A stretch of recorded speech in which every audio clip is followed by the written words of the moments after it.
If we look at the life cycle of that community, if I remember correctly, the TAL is not the leading platform now inside of the BBC, but it is an open source project. So is there still support going on outside? Is it archived, or what's the status of the project today? And are there other users still using it that you know of? Yeah, so we officially deprecated it, I think, 2 years ago now, and yeah, the kind of landscape of TV development has moved on. TV browsers are a lot more compliant with web standards, so we still have some devices running TAL. I think we are. I think it's less than 5% of TV devices are now running TAL for BBC software anyway. We've moved over to Preact. So actually, what we've found is the way TVs have moved on, we can use normal web open source frameworks such as Preact to build TV apps instead. So that's one of the big reasons that we've moved away from TAL. Something like Preact is a lot more powerful. TAL can be quite restrictive in building up UIs, but that restriction was quite useful when TVs didn't have the same power that they do now, same ability that they do now. So there's definitely some people still using TAL. We've been running some connected TV tech meetups, and it's been great to speak to other TV developers in person and hearing their stories of using TAL. So yeah, there's definitely still TAL usage out there outside the BBC, but it's more, I guess, built on top of and I guess worked around to a certain extent now, as it's kind of been.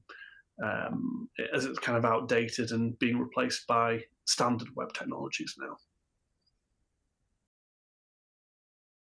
I'm kind of curious, since we started down this path. So you've still got a project out there. Some of your devices are still using it. You said it was deprecated. What does that mean? Did it get archived? Is it an Apache project, or where does it sit, and what's its current state? I think we've archived it on GitHub, so it's still okay, accessible, but it's archived. But the main thing I think was being transparent about it and updating the README, closing all the issues, closing all the pull requests, and letting people know.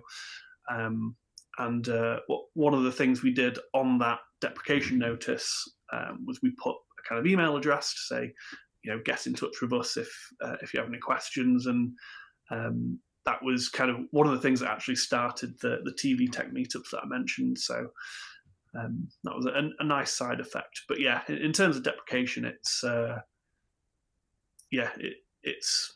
notice on the README, closed all the issues and pull requests, and I think it's GitHub archived now.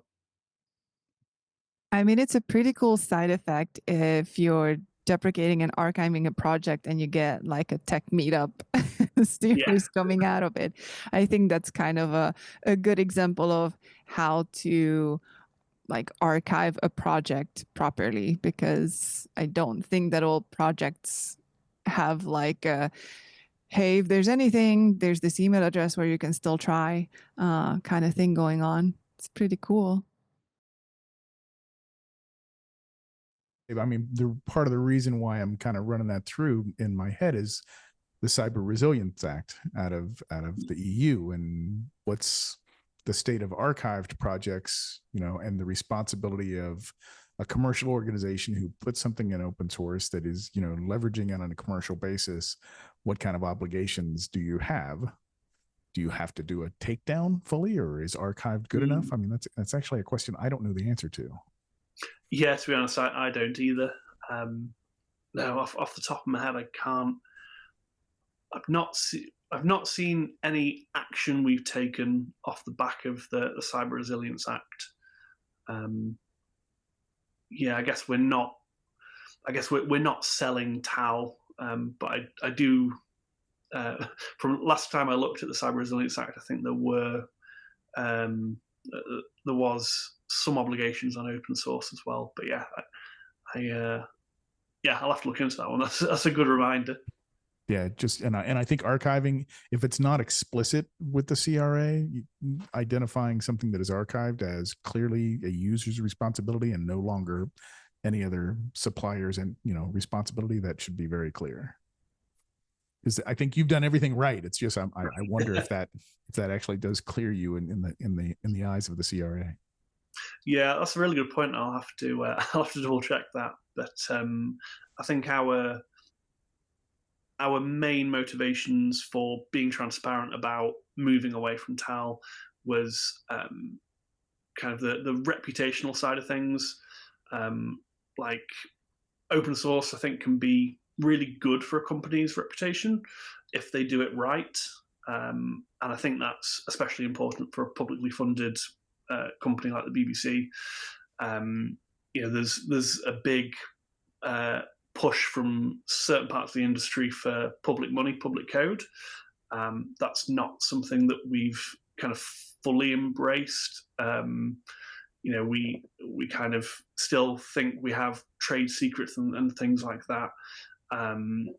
But we do still value, giving back what we can, opening up what we can where it makes sense, not just for strategic reasons, but also for that public service.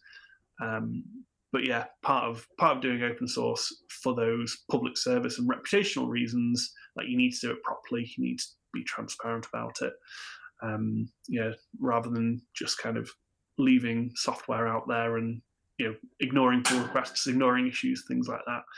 Which I'm sure we are guilty of still, but we're trying to do better for sure.